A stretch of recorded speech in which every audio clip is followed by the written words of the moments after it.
Welcome, everybody, to the Pick Six Podcast, CBS Sports Daily NFL Podcast. I'm Katie Mox here with Will Brinson and Chris Trapasso. And today we are going through the NFL draft groups through song. A little bit of like maybe an American Idol vibe. I don't know. I don't know if anyone's going to sing here. I hope so. We're going to break those down. If you are watching on YouTube, make sure that you smash that like button, you follow, you leave a comment, do everything that you need to do. Same for the audio. And stay tuned with us all week long for more NFL offseason news. All right, fellas, I am coming to you from California today, and that's why we are running a little bit late. Sorry about that. But you're saying that it's not my fault that we're running late. It's not Brinson's fault that we're late today. I have a brand new setup here in California. Thank you. I'll see you later. No, just kidding. Usually everyone knows it's Brinson was on time, but you know, when it's like a new studio, trying to like get everything set up. Nothing is talking. Kelly Mox, by the way, that you didn't take the opportunity to just be like, Brinson was late and just let everyone believe it and run with it, because like you could have easily done that and just been like, it's his fault. The guy in the green.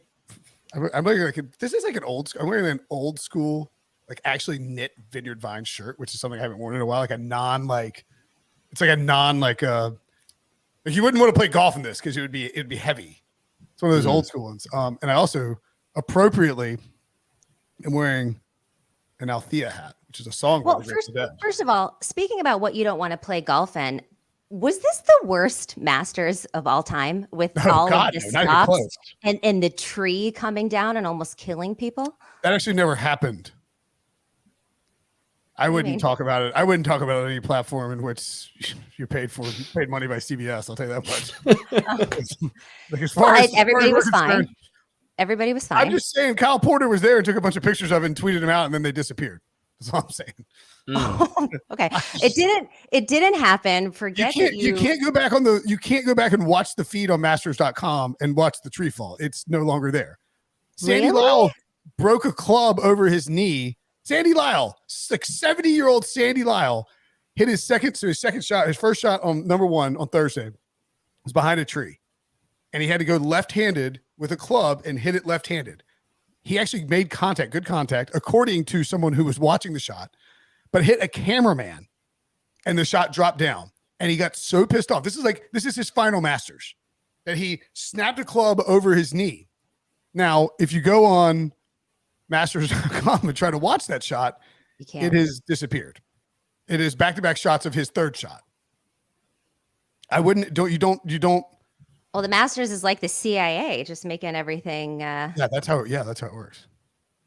Traps, how are we doing today? How'd you think of the Masters?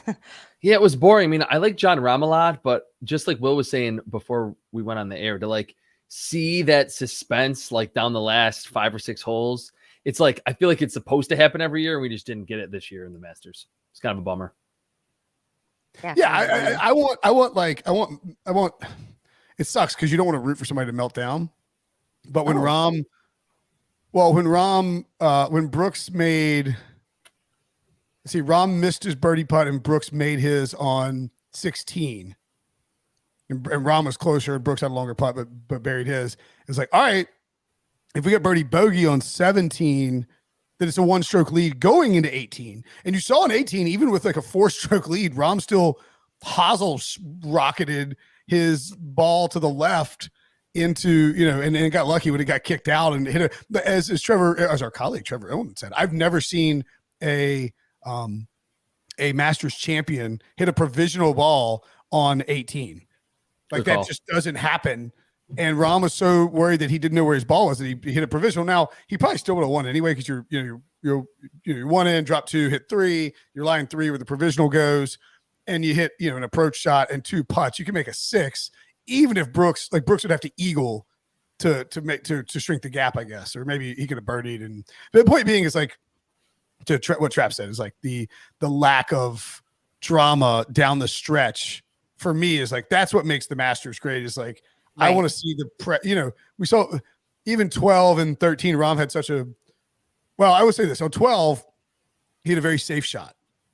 And on 13, he pressed the gas down a little because he knew he had the wind with him. And he played that, he usually plays a fade from left to right. He played a hard draw around that corner, knowing that he could put himself in a position where he was going to be able to make birdie at worst, unless he just completely shanked one. And then on 15 too, he laid up to a distance he liked, knowing he's going to get on the green, just make par and get out of there.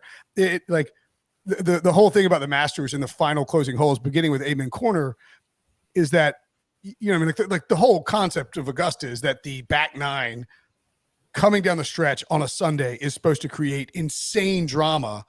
And just because of the way that the scoring worked and where everybody was, like, anybody who really made a push was like, Mixon or Spieth, who'd gotten there, but they were in the clubhouse. And Rahm was just he knew how to play the course well enough that it didn't the back nine never really came into play. And that's sort of the only disappointing thing. 40 years after Seve won the Masters on Seve's birthday, Seve Ballesteros, the greatest Spaniard golfer of all time, with Jose Maria Alzabal there, who's his mentor. And you can see that, like, I started crying when they started hugging and talking in Spanish. I don't even know what the hell. Yeah, that was saying. cool.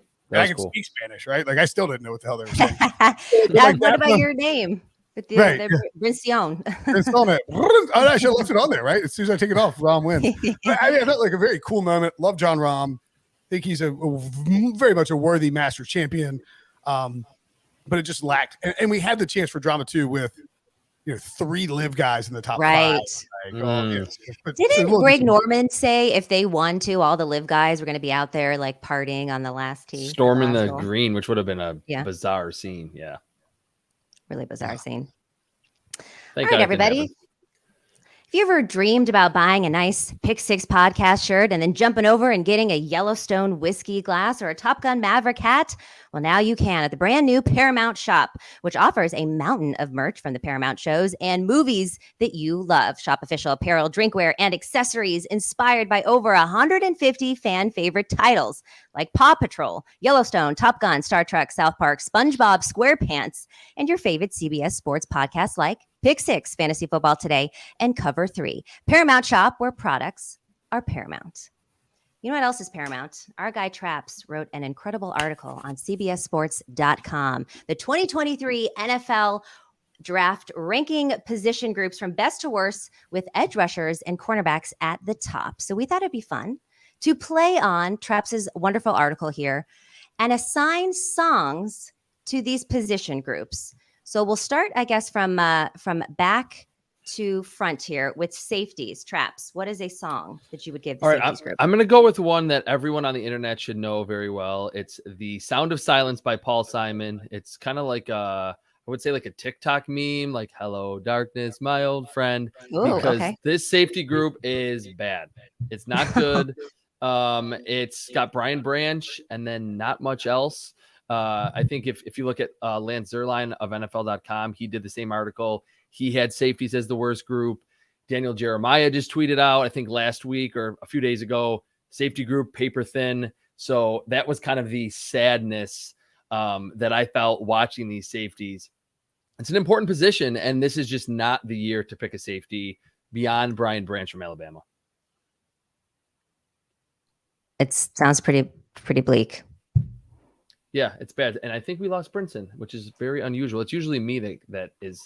Well, he wasn't late, so he had to do something to disrupt the show.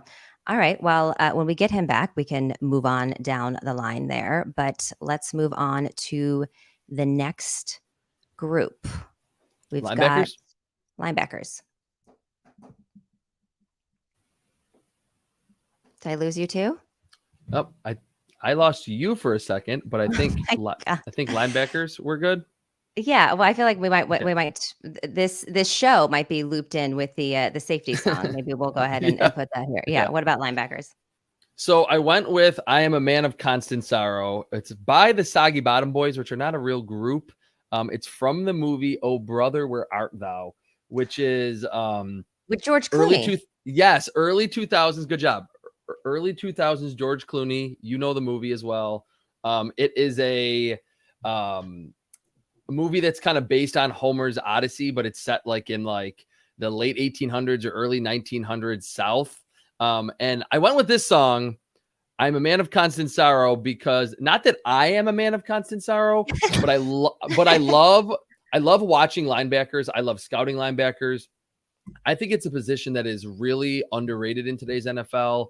We've seen one linebacker come off the field. There's so many nickel defenses, usually just 2 linebackers today. But watching this linebacker group kind of made me a man of constant sorrow because there's not a lot of good ones. I love Jack Campbell from Iowa. I'm not a big fan of Trenton Simpson from Clemson. Beyond that, you're kind of grasping at straws to find a top tier linebacker in this class. So that's just the constant sorrow I had watching, trying to find elite level linebackers. I just couldn't do it in this class. I went with, sorry, go ahead. I was gonna say, I feel like we need to hear little clips of these songs, Billy, to really put it into context. We will all get in trouble for that. You'd much rather did you see how quickly I disappeared after I said something about the Masters? True. Well, like, okay, Brinson, you'd rather be on here talking about how the Masters logo is trash, which obviously I don't feel because I am a huge Masters fan. See the Masters thing. I like the logo. Everyone loves the logo. I'm saying like we will get canceled faster. Well, we won't. Billy will get fired. Okay, if you want Billy out, force him to play songs. No. Like I don't know what the fair usage thing is, but I don't think it applies to us. I don't think we get 6 seconds of these songs. Oh, is that it? I'm not sure how it 6 works. seconds? I'm just pretty sure you can't play songs on like Brady was we work for CBS, and Brady was playing them like One Shining Moment, and I'm fairly certain that was a major copyright violation on his part. Okay, well, let's not bring more attention to it. All right, Brinson. If we want to get Billy fired, all you do is just blast the Beatles on here, and Billy will be fired within 15 minutes. Okay, well, or Metallica. Like those two guys are so like the Beatles, not themselves, but like Metallica are the ones that started the whole Napster, right? They're the ones that Metallica is extremely litigious. Okay. All right. Well, let's not get litigious with anyone or have anyone get litigious with us. So Safeties, Trap said The Sound of Silence by Paul Simon. Linebackers, I Am a Man in Constant Sorrow by the Soggy Bottom Board. I'll just loop in Playing with the Boys for both the safeties and the linebackers. Not because I really think there's any like absolute connection there. I just sort of wanted to hear Playing with the Boys by Kenny Loggins. Yeah. God, there we go. That's not a copyright violation. If that's the only violation. So. That sounds like eardrums. That sounds like a happy song. That sounds like you feel pretty good about these groups. But in the music video, which you missed, this is actually what the biggest reason you'd be upset about running behind is that you missed me breaking down the entire music video of Kenny Loggins Playing with the Boys, not the Top Gun version. In the movie where they're playing volleyball and teams. But trust me, that's what's going on in my head right now. But there's actually a volleyball scene between boys and girls at a gym. It's Kenny Loggins is playing the electric guitar, but he's unplugged. And then like the boys are like beating the crap out of the girls, and the girls are like doing somersaults in their knee pads, like flailing everywhere. And then all of a sudden, just out of nowhere, everything changes, and they just start spiking it. The dudes can't stop screwing up, and the girls pull off the win. And then I don't know, it doesn't really, nothing about it like really makes sense. It's the 80s music though. Like all of videos from the 80s are like, what's happening in these But it's also these two groups of people who are like kind of good at what they do, but not really good at what they do. And they're not competing. That's where we're tying it back in. Yeah. So like it's like and they're competing against each other, but not really, because they kind of do the same thing. So it's like the linebackers and the safeties. That's what I got there. There you go. That's good. That's how I got a 5 on my AP English exam, is being able to completely come up with crap like that off the top of my head. On the fly too. Well, Dom in the comments says that was not a copyright violation. Just made me wish I was deaf instead of blind. Dom always bringing the fire. I cannot sing. Like I'm actually. Let's talk about the interior offensive line, Traps. We're starting to work our way back up. Okay, so I went with "Welcome to Paradise" by Green Day, which is a classic from the Dookie album. My first CD I ever bought was Dookie. 94, 93, 94, somewhere in that range. Welcome to Paradise. You love that album. Yes, I do love that album too. Oh, that's where you say, yes, I love. What's Green the name Day. of the album? Oh, ha, ha, ha, ha, ha. He's 5 years old, ladies and gentlemen. Sorry, Travis. So I obviously, just with the title, Welcome to Paradise, it's obviously an upbeat song. I didn't rank interior offensive line crazy high, but it felt like, being a draft analyst the last couple of years, the interior offensive line group has been pretty bad. And this year, I like a lot of these players. I like Osiris Torrance, John Michael Schmitz from Minnesota, Joe Tippmann from Wisconsin at center. there's a lot of good interior offensive linemen. So it kind of felt like paradise me watching this because I think it's still a very important position. There's so many good interior pass rushers. You got to have good interior offensive linemen, especially at the top. I think in this group, the song Welcome to Paradise, and I had to kind of look it up. Apparently it is kind of like realizing that everything is pretty good. That's why I went with that song. And it's just a great song. And I wanted to listen to it on YouTube while I was researching. Welcome to Paradise. Yep. Pretty good. Thank Better you. than my Playing with Thank the you. Boys. Thank you. That was well, Dookie was the first CD I ever bought. It was either that or the Chronic. I can't remember. One of the two. Very wildly different. But Did you ever buy a tape? Say it again. Did you ever buy a tape? A cassette tape? Oh, yes. But I remember buying my first CD because that was a bigger, you just grew up with cassette tapes. I grew up with records. We had a record player actually. No, I just remember, I remember did you ever buy it? But did you ever buy a tape? Like, did you ever buy like, you know what I'm saying? Like, probably, but I don't have like a memory of going and buying a tape, but for sure I had tapes. I remember Pearl Jam 10 was my first tape, I believe. My first was a single. It was Montel Jordan. This Is How We Do It. A tape. Oh, what a song. Yeah. What a song. Stuck in our head. So Pearl Jam 10 was 91. Okay. I was in first grade. This Is How We Do It is a few years after that. Oh, actually, you know what? I have one. I have one that's. I have one before. I'm sorry, I lied. I have one before 10. It was MC Hammer. Please, Hammer, don't hurt him. Oh, 1990. MC Hammer. Oh my God, the pants. I'm saying that. All right, we are getting off topic here. What's your interior offensive line, Brinson? Well, I actually lumped the offensive linemen together. And maybe we can go to Travis can go offensive tackle here if he wants. I don't know that we can really be getting off topic by mentioning like various CDs and albums when we are literally talking about songs that define the offensive line class. If anything, you could come up with a song by venturing off topic. Like for instance, Hammer's Pray could be a song that you'd use for the quarterbacks. I did not have Hammer pants. I'm sure you did. Everybody did. I had some Hammer pants. My mom was really good at sewing, and she would sew us Hammer pants. Yeah. Yeah, I mean, I lived in the South. We didn't have Hammer pants. Oh, okay. We wore like chainmail, like level, like polos, like this. Croquis, Crocs. Yeah. Well, this is before Croquis. But I went with Bob Dylan's "Changing of the Guards." Changing of the Guard. I can't remember if it's a plural or not. Describing the offensive linemen because I think that there are several of the top offensive linemen, even the tackles in this class, are sort of, correct me if I'm wrong, Travis, are projected to slide inside, like Peter Skoronski out of Northwestern, who's probably the best offensive lineman in this class, is projected to maybe slide inside, depending on what you think of him, but he's not like a Quentin Nelson type. So it's really weird because you've got like the number one offensive lineman in the class, offensive tackle in the class, probably kicks inside. No, you could say the same thing last year about Ike Ekwonu. A lot of teams, if they drafted Ike, thought that he might have to slide inside. And so, to me, I just think it's very interesting that you have this interior offensive line class that you like, that you think is a good guard class. And then you also have this tackle class that a lot of guys may have to kick inside to guard anyway.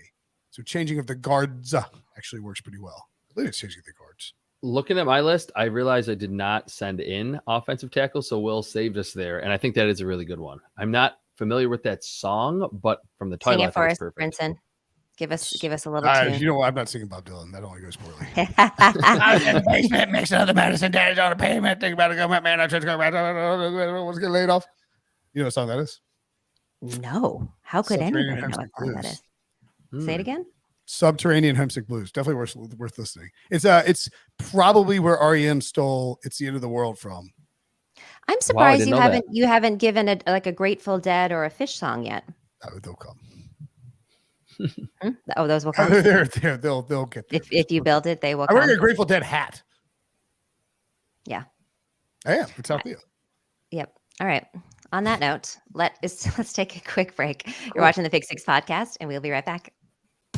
Get breaking news. Big news coming out of the NFL today. Highlights and instant reactions. The largest final round comeback in Ford championship history. We're down to the final four. I just want to take time to analyze greatness. Talk winners and losers with a guy who's already a big winner. CBS Sports HQ. It's all sports all day long. Welcome back to the Pick Six podcast. If you are not following us on social, make sure that you do that at Pick Six Pod across all social media platforms. Right now, we are going through the different groups in the draft and assigning songs based on how we think that they will do, or just basically who they are. Now we're going to move on to running backs, Traps. So I went with Bad Boy for Life by, I think at the Ooh, time he was we still ain't Puff Daddy. Going nowhere. Yep. And that what you Great just song. sang is my exact reason for picking that, because we're always trying to say running backs don't matter, draft them later. But this is a really, really good running back class beyond just Bijan Robinson and Jahmyr Gibbs. There's Tajay Spears, there's Tank Bigsby from Auburn, Izzy Abanikanda from Pitt, the Oklahoma running back Eric Gray, Kenny McIntosh from Georgia. It's a really good group. So watching it, this entire running back class in its entirety, I was like, man, this is probably one of the best classes that we've had in a long time. And amidst all of this talk that you don't really need running backs, there's no value, blah, blah, blah. The running backs are, I think, triumphantly saying that we ain't go nowhere. So that's why We're bad boys for life. Yes, exactly.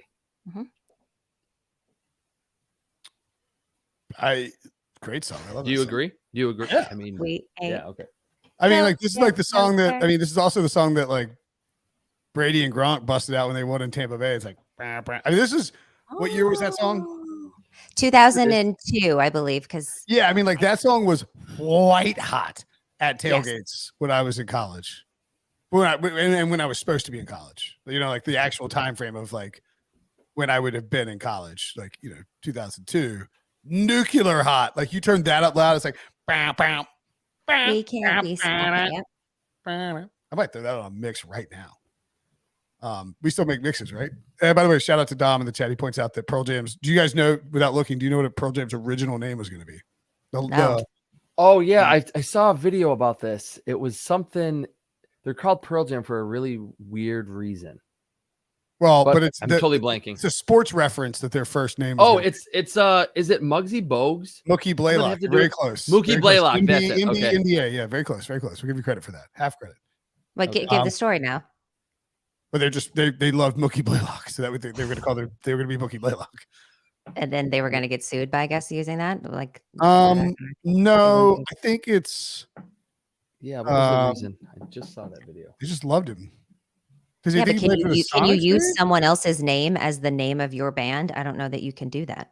Yeah, So probably. that's maybe why it didn't happen. Yeah.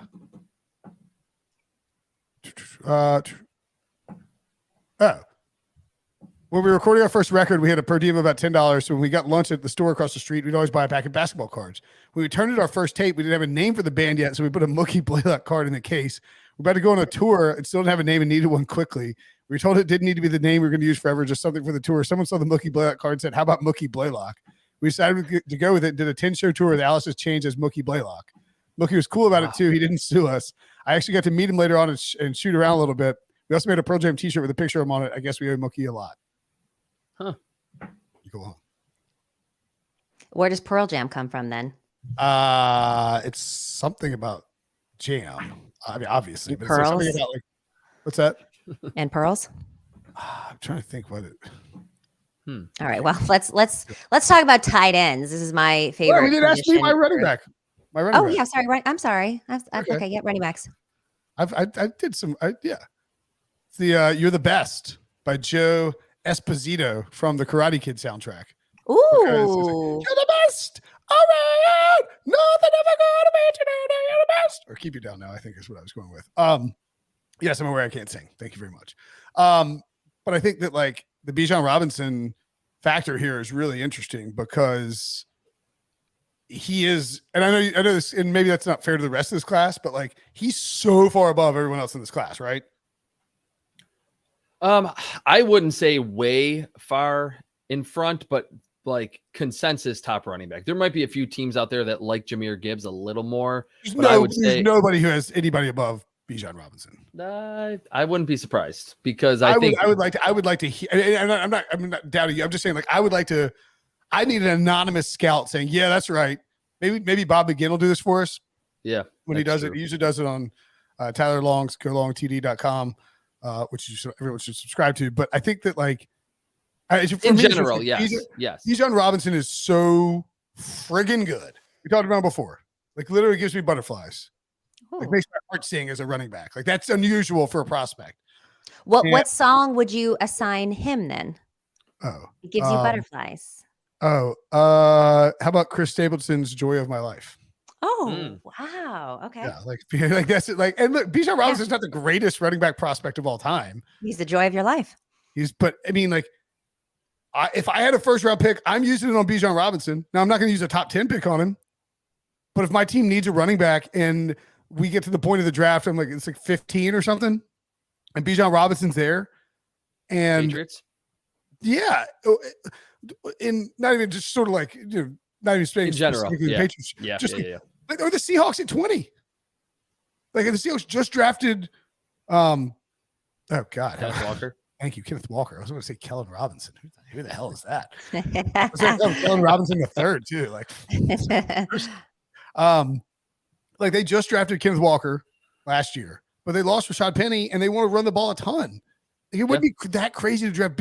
Like he's that good a prospect, and if you get him in the like 11 to 20 range, God forbid the 21 to 31 range, you're getting him at a discount based on the fact that where we would have seen running backs drafted. Billy and I were talking about biggest draft bust of all time recently.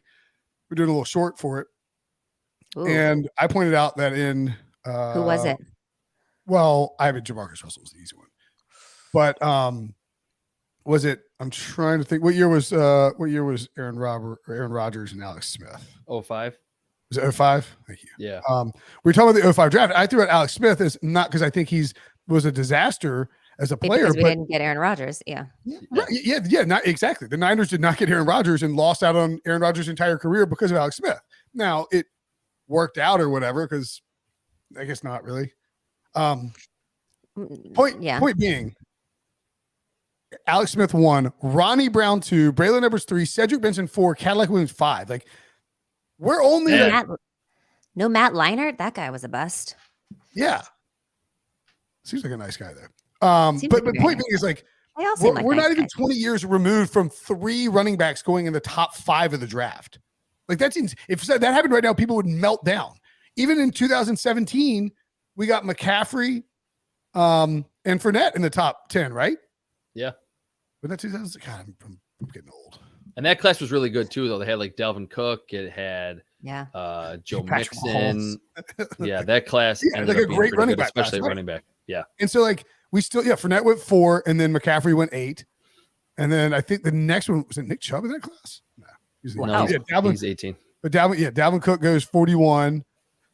My point being is that like we have seen such a dramatic shift in where running backs are taken. We saw Saquon Barkley go in the top 10, of course, too. That was 2018. That's right. That if you get Bijan Robinson, a player of his caliber, who's going to give you 5 good years, and then you can franchise tag him, so you get 6 years out of him if you draft him in the first round. Like take him in from 11 to 21 or 11 to 31, and you're going to have a dynamic, explosive running game plus the passing game aspect of it. So to me, it's like it's kind of a, I don't know. I think like he is in a different year. 5 years ago, he's going top 10 easily.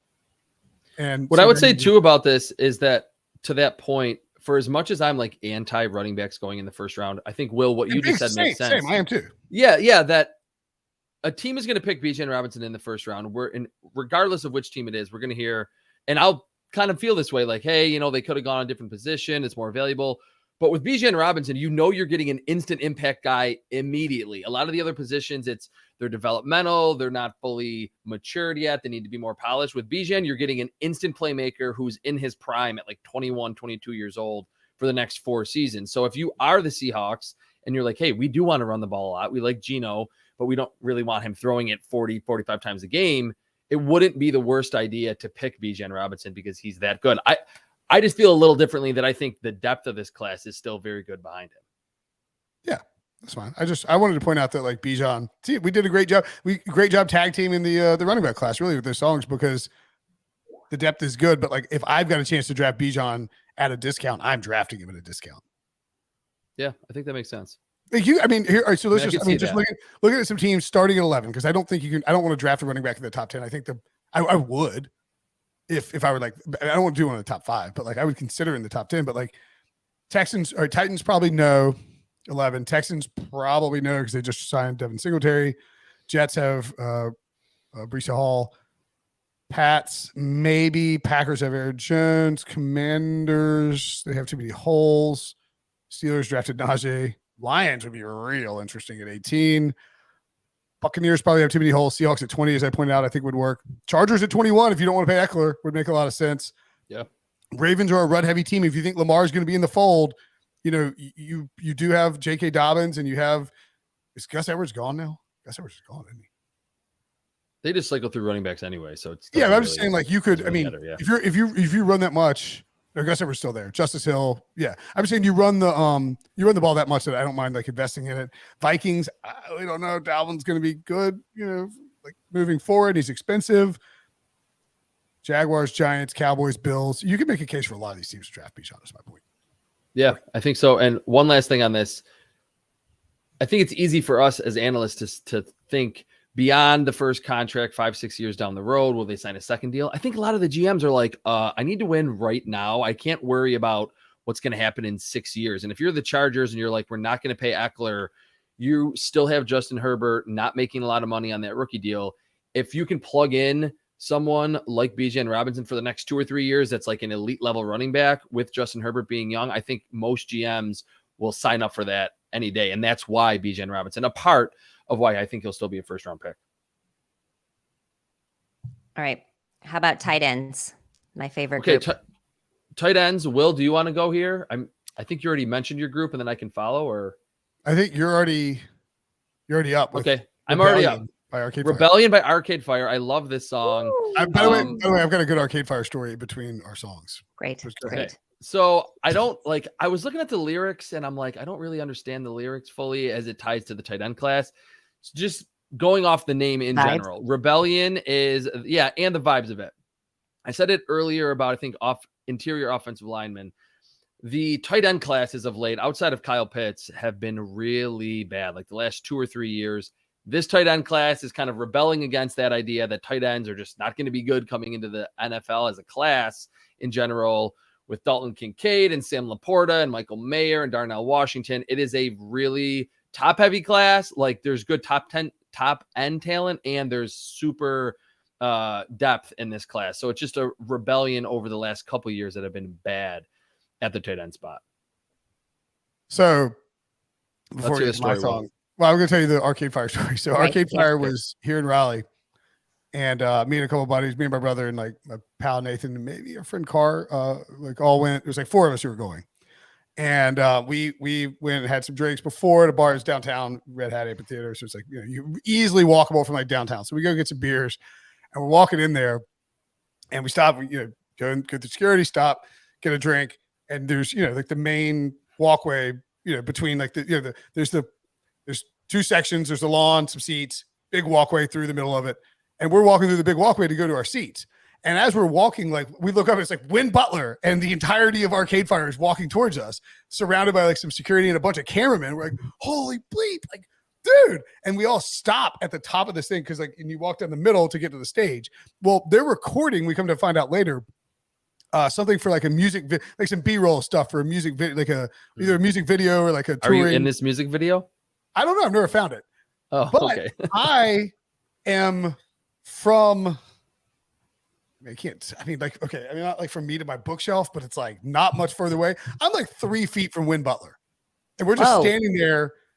Yeah, and they're like, and he's like doing this thing where they get all hyped up and everything. And I'm like looking at Nate, I'm like, dude, I've got my phone out and I'm like, oh my God, like this is insane how close we are to Win Butler. And they're doing this like hype up thing and like sort of like they got they're like playing a beat and like getting loud. And we're like, yes.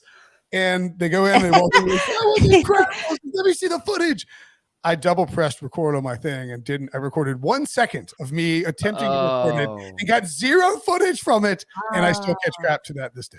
Were you guys in the venue super early, like before the concert? No. We're like last second in there. They were doing it as a thing. The entire crowd was there. Oh, I see. Okay. Like the crowd didn't realize it. They all turned around. They're like, oh my God. They're like, they walked down the middle of the aisle. They cleared the whole thing out and walked down and like, it was like the build up to the show. Gotcha. Okay. Yeah. It was like an insane moment. And I captured it all by accident I failed to capture it all by accident. Pretty disappointing. but love Arcade Fire. Anyway, my tight end. Didn't I change mine? Crap. What would I say my tight ends are? You had that Kenny Loggins song, but then you used it. Oh crap! I used it for the linebackers. You're right. You just love that song. I think you wanted to get it out while there you think of it, Dom says the tight end is Old Town Road. Annoying at first, but then it grows on you. Titans are bad at first, and then they get better. I do like the Old Town Road. It's a good song. Yeah, I guess I screwed up and did Playing with the Boys instead. All right. Yeah, I got nothing on the tight ends. I told you my Win Butler story. That's it. We can move on. But also, yeah, I mean, but not this. The Kenny Loggins song can also be tied to this. It doesn't have to be just like one group of song. There can be multiple groups that also fit in this song. All right, let's talk about the wide receivers, which I feel like there's a pretty deep class. What do you think, Traps?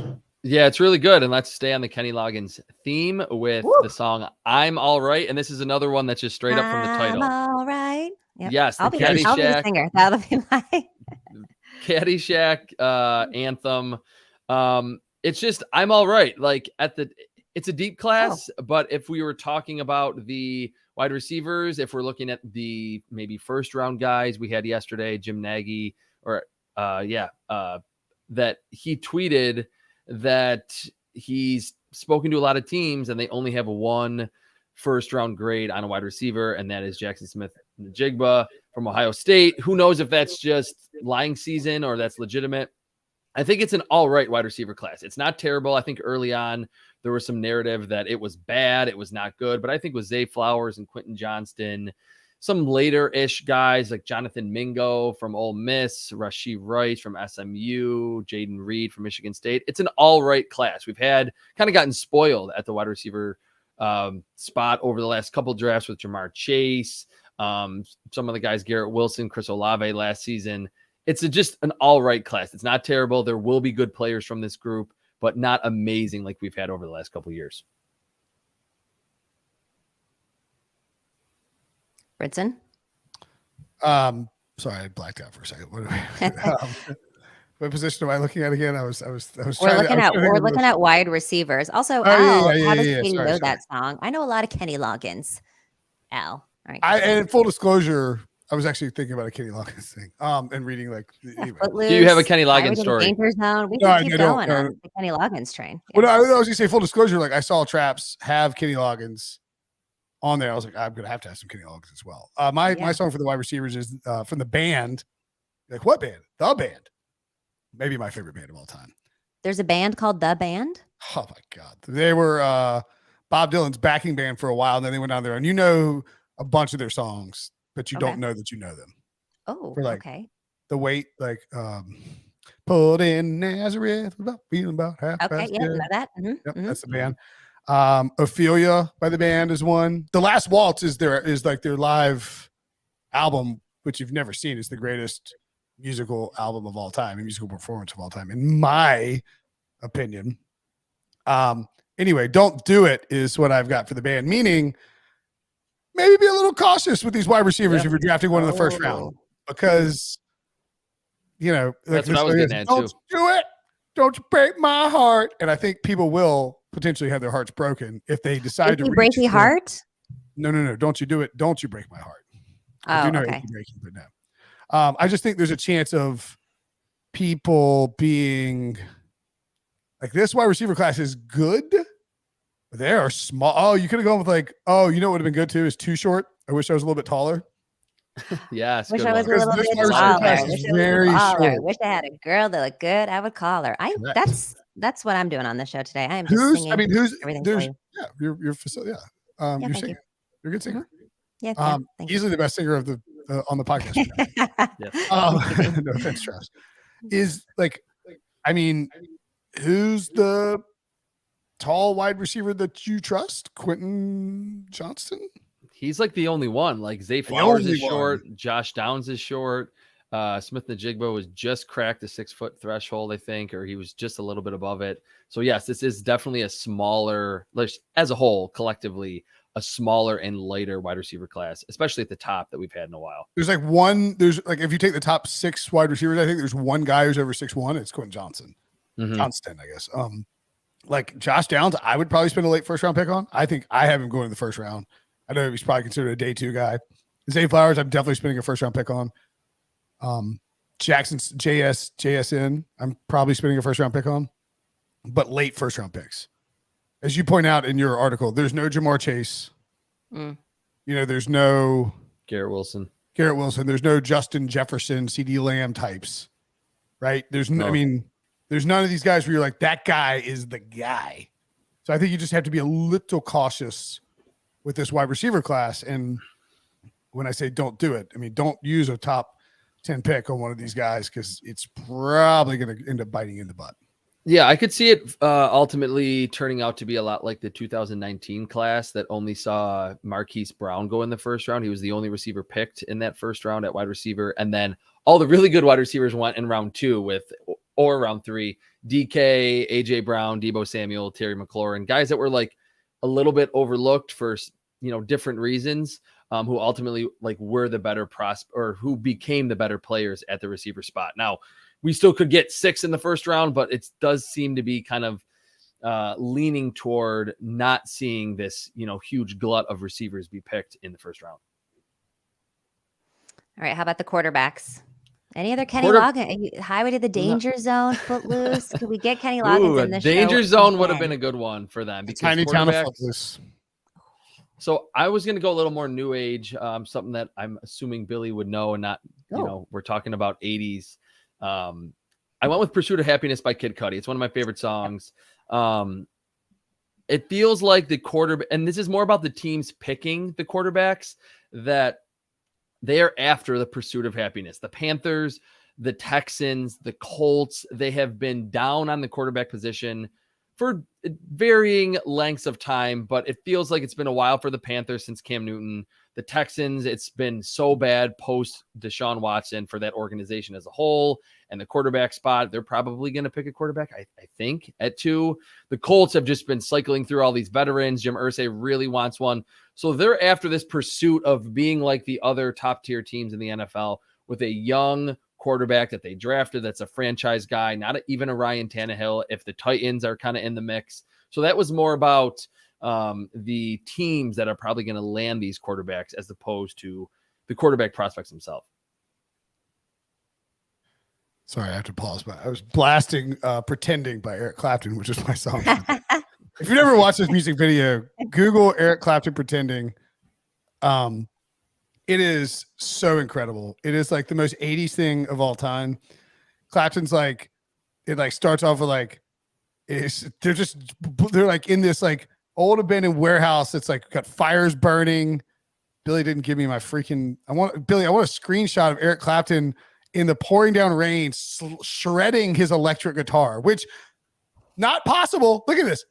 Oh, there's a fire burning. There's smoke everywhere. It's like an old abandoned warehouse. And he's plugged into this electric guitar in the middle of the pouring down rain, just absolutely shredding it. Do you know how dead you would be if you played an electric guitar in the rain? It's Eric Clapton, though. He can do it. I mean, It's just an unbelievable, like the music videos, and it's just, it's like the purest of the 80s Eric Clapton, along with, there's just he's a bunch of songs. Anyway, the point being is these NFL teams are pretending that they believe in these quarterbacks enough to draft them in the top 10. Well done. Thank you. And I think that some of these guys are worth top 10 picks.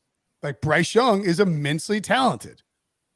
He has size concerns. That's just the reality of it. CJ Stroud seems safe, but I don't trust Ohio State quarterbacks. And maybe that's a me problem. Don't care. Well, point to be how many of them like have a turned great out? passer in the NFL. There aren't any. Craig Krenzel. Do you feel like Justin Fields could be maybe one of the first one? Yeah. That's why I say great passer, though, because like I can kind of circumvent the Justin. Yes. Yes. But yeah, no, I mean, like, yes, Fields could be the first one, and I hope he is. I hope Justin Fields proves me wrong, but I don't know that I think that. Like, I don't know that I want to be in. Like, there's something about him, and like, everyone's just like, CJ Stroud's the safest pick, safe pick. It's like, is he? He's very accurate, but like, is he? He's not super mobile. Yeah, he's had a couple of decent runs, but yeah, I mean, like, there's just, I don't know. Will Levis, like, you're making a projection. Yeah, Anthony Richardson, my God, you were making a projection. And yes, both of those guys end up being incredible. Like, it wouldn't surprise me at all if we ended up in a situation where CJ Stroud was sort of like Mitchell Trubisky, and you got Deshaun Watson and Patrick Mahomes type of performances, not to that extreme level, but just that type from Levis and Richardson, just in the sense of like athleticism and all that. So, but I think that these NFL teams, especially as you mentioned, Traps, with David Tepper and with Jim Irsay, pressing their GMs and pressing their front offices to, go out and get a quarterback that you have people talking themselves into quarterbacks, maybe more than we've seen in recent years. Ergo, they are pretending. It's a good one. It's a good one. All right, we're going to take a quick break. We'll be right back. You watch the Pick Six podcast. Golf's biggest stars descend on Oak Hill for one unforgettable major. The PGA Championship, coming in May to CBS. Welcome back to the Pick Six podcast. I'm Katie Moggs here with Will Brinson and Chris Trapasso, and we are going through the draft and assigning songs to the different position groups. Make sure you join us all week long for more NFL offseason news. And remember to like, comment, and subscribe on our YouTube page, and do the same if you're listening just to audio. All right, guys, before we get into offensive tackles, I did miss at the top of the show defensive tackles. Let's do that one real quick. What do you think, Traps? Yeah, I'll be quick. It's "We Are Young" by Fun and Janelle Monáe. It's a song. Yeah, it's in the movie Clueless. It's all about being young, making some maybe not great decisions when we're young. I think Jalen Carter's entire pre-draft process would kind of fall into that category, and just the fact that he truly is young. Kalijah Cansey is young; he's an underclassman. There's a lot of younger kind of unpolished or non-finished products at the defensive tackle group in this class that still need to learn, because they are figuratively and literally young players in terms of their development and what they have to do to become good players in the NFL. I dig it. By the way, I should point out that Captain Spock in the comments says seeing Pink Floyd in the 70s is the best concert you could ever go to. I am a huge Pink Floyd fan. Saw Roger Waters recently. He's great. What's that? Recently? Yeah, like in the last year. Oh, he's on a solo tour. I didn't realize he was still touring. Yeah. If you go to see Roger Waters, be aware that you will see some mildly political messages and some disturbing images posted by him. It is pretty. Like, I was just there for the tunes. It's a little too much for me, even. And I'm like, I'm not bothered by. Like, I can deal with whatever. This was like a little bit much. At any rate, Pink Floyd Animals. Holy crap. What a friggin' album. I've been blaring it. I've got it on vinyl here in my house, and I love the crank of Animals, and it gets weird. Yes, Animals tour in 77 is the best. I wasn't alive in 77. I would kill to have seen them playing Animals in 77. It is probably a top 10 album for me. Actually, easily a top 10 album for me. Like people think that they're just weird, like British psychedelic rock, but like Animals friggin' shreds. So check out Animals. DTs. What did I go with? I went with where is it? Sorry, I lost my. I would say Jalen Carter specifically while you're thinking about that. What about Taylor Swift, Shake It Off? Because I feel like in that song, she's like, everybody's saying all these things about me. I just got to shake it off. And obviously he's got his legal problems. He's gained a little bit of weight. He didn't look that good at the combine. So he's just got to shake it off and hopefully be drafted well. That works. Can I confess something? Definitely works. Please. I'm kind of a Swiftie now. Yes. Yes, Brinson. We're all Swifties now. I mean, come on. She's really good. She's incredible. Like she's an incredible songwriter. And her voice is great. Her voice is great because it's easy to sing along to. It's not like Mariah Carey, Whitney Houston, where you can't keep up with her. She keeps everything at a baseline. Incredible songwriter. And her songs are just fun and catchy. There's actually a video of me dancing, like bobbing my head to Shake It Off. That's like 10 years old. I know one person who found it on the internet. I don't know how the hell he found it, but it's out there. Yeah. All right. Well, we're all Swifties now. All right, DT. Yeah. Sorry, I cut you off. No, you're fine. I went with Sell by Widespread Panic because I think this is a DT class that you're sort of selling. Yeah. Right. I mean, like, you got Carter who, I mean, it's, you're taking a pretty big leap of faith, right? If you take Carter too, even though like his talent is enough to put him at number 1, but it's like when all that off-field stuff starts happening and then simultaneously, he gains weight and doesn't perform well at the pro day. I mean, I think that at least makes you question, and I don't want to be someone to be, to question someone's performance under adversity, because adversity is difficult. But like if you deal with that adversity and then your response is to like gain weight and test poorly, like what happens if, you're 3 years down the road and something bad happens to you off the field? You know what I mean? Like psychologically, like that's at least an important thing. So I think that is a little concerning for him. If you're trying to invest in Jalen, Carter is like a top pick. And so sell for me by Widespread Panic. Okay. I love that. Let's move on to offensive tackles, Traps. Okay, so I thought that I did not submit one, but I did, just looking down the list. I went with I Am a Rock, my second Simon and Garfunkel song from the 60s, I believe. It's a pretty popular song. And this is just, again, this is like from the main chorus that I am a rock, I am an island. Yes, Traps. Yes, Traps. Because I think it's a rock solid class, and a lot of these offensive tackles play on an island. Paris Johnson is probably going to be a top 10 pick. I think when you're doing mock drafts, and now Brinson is in the mock draft world, which is fun to see this time of year. You're going to be putting Paris Johnson like to the Raiders at 7, to the Bears at 9. He can play on an island. I love Peter Skoronski. Anton Harrison from Oklahoma is really good. Broderick Jones is that high upside player who's not totally developed yet, but could be like an all-pro type in a couple years. If you need an offensive tackle, it's maybe not like there's not a Tristan Wirfs in this class, but I really like it. It's just a rock solid group. So all these offensive linemen, especially at the top, could be kind of singing this song as their theme, as well as I just did a few seconds ago. That was great. Yep. I lumped the offensive linemen together into one group. So yep. Oh, okay. So we've gone through that. Yep. All right. Cornerbacks. What do you think? Okay, I'm going with Any Way You Want It by Journey, and I think Steve Perry is one of the most underrated. Yep. I think Steve Perry is one of the most underrated singers, like vocal, like singers of all time. He should get more publicity, or I guess notoriety on those lists. And this is because the cornerback class is really any way you want it. Do you want a tall, long corner? Do you want a Joey Porter? Do you want a smaller quarterback?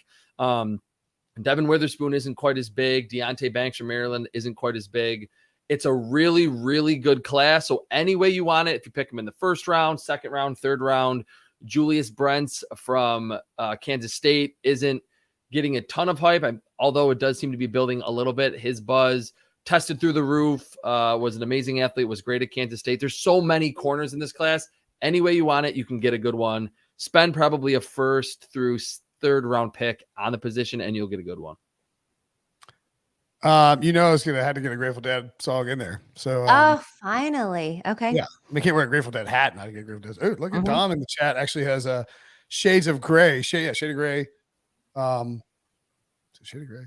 Yeah. I love the song. Touch of Gray. Touch of Gray is the name of the song by the Grateful Dead. But yes, I'm with you, Dom, on that song. It's a delightful song. I went with Shakedown Street. I just wanted to put Shakedown Street in here, honestly. Okay. Where's the tie?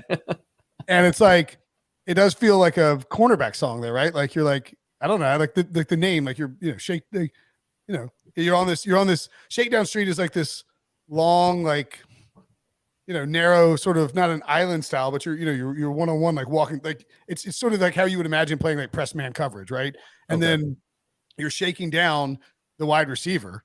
And so like just the fact that we had some good corners in this class, I felt like that worked, especially with sort of the way that these guys play, especially Witherspoon, who's like smaller, but dude, that guy is physical and he flies around. Yeah, he's a good player. I have a confession, Brinson. I went to a Dead and Company concert. Yep, at the Hollywood Bowl. So it was great venue. I never listened to the Grateful Dead. I didn't know anything about it. I didn't like it. I didn't love it. So maybe you'll have to. Well, John Mayer was playing guitar. I don't. I guess he was singing background vocals as well. Yeah, he sings lead some. Yeah, there's something about jam band music that's just not really cohesive, and so I don't know. You got to teach me your ways on how to. Yeah, I don't know if not cohesive is not the thing. It's more like it's too cohesive. Oh, okay. You know what I'm saying? Too Like cohesive. It's not an insult. No. It's just like it's too like. Well, there's no structure to it. I guess maybe that's what it is. It just seems like it's kind of all over the place. Right. It's too cohesive. Like it's too cohesive. All right. Well, you're gonna. I mean, like most people who go to concerts want like, I want like 10 songs, like, pew, pew, pew, pew, pew, right? And a lot of times jam bands is like bopping all around the place. I don't know why I made those noises. Sorry. That was actually an amazing. That you just did. Okay, let's go. Yeah, so you'll have to give me some songs to listen to, and I'll have to figure out how to get more on the jam band because it seems like a fun time. Everybody there seemed to be having a very good time. All right, edge rushers, traps. All right, very good time at those Grateful Dead concerts. No, California. If you're watching in California, there's one way you can certainly get there. Yeah, mm-hmm. Edge rushers. Enjoy the sunshine. I'm going with Back to Back by Drake, just because last year when I did this article, I picked edge rushers as the best position group, and they're going back to back. I think it is a very, very good edge rusher group again. Not just Will Anderson and Tyree Wilson, Felix Anudike-Uzomah from Kansas State is super good. I even like Andre Carter from Army, like in the second or the third round. Nolan Smith from Georgia tested through the roof. We didn't get to see him a lot because he tore his pec in season, but I think he could be like that Hassan Reddick type who's smaller but very, very good in time. It's just another very quality edge rusher group, which makes sense. I mean, every team in college throws it like 50 times a game. You need those pass rushers to kind of counteract those high-powered offenses. So if you need an edge rusher, this again, like it was last year with Trevon Walker and Aiden Hutchinson, the class to pick an edge rusher. Yeah, in that same vein, I went with God, what a banger this song is. The Heat Is On. Yes, great one. Fry. The Heat Is On. Right, from Beverly Hills Cop, of course. Oh my God, yes. All up in the action. I'm looking up for you. Anyway, this is gonna really break some ears on the. No, people are jamming out in their car listening to this. Like, whoa! Trying to exercise and Brinson singing "The Heat Is On." I think that just the point is like this is a class with a lot of pressure, and the heat is on, and these guys are going to get after the quarterback, and you're going to see. I don't even think it's like your opinion, Trash, but it's like consensus, the best group overall. Yeah. Like if you're a team that is really believes in best player available and you're unsure about what you want to do in this draft, you will probably an edge rusher. Potentially end up finding yourself defaulting to an edge rusher. And it's such a important position. It's a premium spot today. It's not easy to find those double-digit sack guys, but there are. I mean, I'm not going to say all the top guys are going to become like all pros, but yes, I think teams in that when in doubt situation, round 1, 2, and 3, they're like, oh, we don't really know what we're going to do here, or we have close grades. They're probably going to lean edge rusher because the position matters. There's so many good players at that position in this draft. Oh, show. Well, this was a very fun show. A lot of lyrical appreciation from you, Brinson. And Traps, you got in there with one song too, which was pretty good. I also held it down on my end for the singing here. It seems like a lot of people in the chat don't know these songs, so I don't know if we've just got like a younger audience. Educated them. Yeah, we educated them today. I'm a pretty old soul when it comes to what I'm listening to. Yeah, no, same. I mean, I knew a lot of these songs, but also you can see how excited Billy was every time there was a modern song in the hip hop genre. I think that's more what he was going for. But all right, guys, I think that's going to wrap up our show today. Thanks so much for tuning in to the Pick Six podcast from myself, Brinson, and Traps. Make sure you join us tomorrow at 1 p.m. for more NFL offseason news. Remember to like, comment, and subscribe on the YouTube page. If you're listening to the audio version only, do the same. Download, follow, leave a 5-star review, and tell your friends to listen and watch the pod. We'll see you tomorrow.